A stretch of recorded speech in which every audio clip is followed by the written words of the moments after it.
Ang intense ng mga kaganapan ngayon sa abot kamay na pangarap sapagkat ikakagulat ni Giselle ang mga aaminin sa kanya ni Nerissa.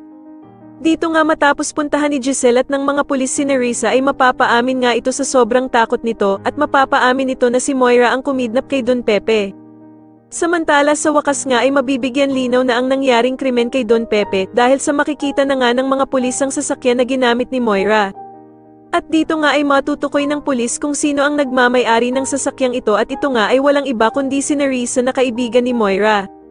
Kaya naman ay agad nagagawa ang mga pulis ng plano para agad na mahuli si Nerissa, at dito nga ay paaaminin siya ni Giselle tungkol sa nangyari sa ama niyang si Lolo Pepe. Pero agad namang itatanggi ito ni Nerissa na wala nga daw siyang kasalanan at wala din siyang kinalaman sa kidnapan na nangyari kay Lolo Pepe. Sasabihin naman ni Giselle na sa korte na nga lang daw magpaliwanag itong si Nerissa, pero sa sobrang takot nga niya ay bigla itong mapapaamin na ginamit lamang daw ang kotse niya para sa pagsasagawa ng krimen.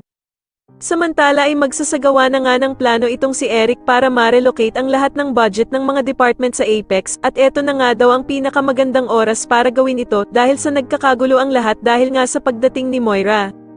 Makakaramdam naman ang bruhang si Moira na meron nga daw silang pagkakahalin tulad sa mag-amang Eric at Justin at dito nga ay kakausapin ni Moira si Justin na isama nga daw siya sa kanilang plano.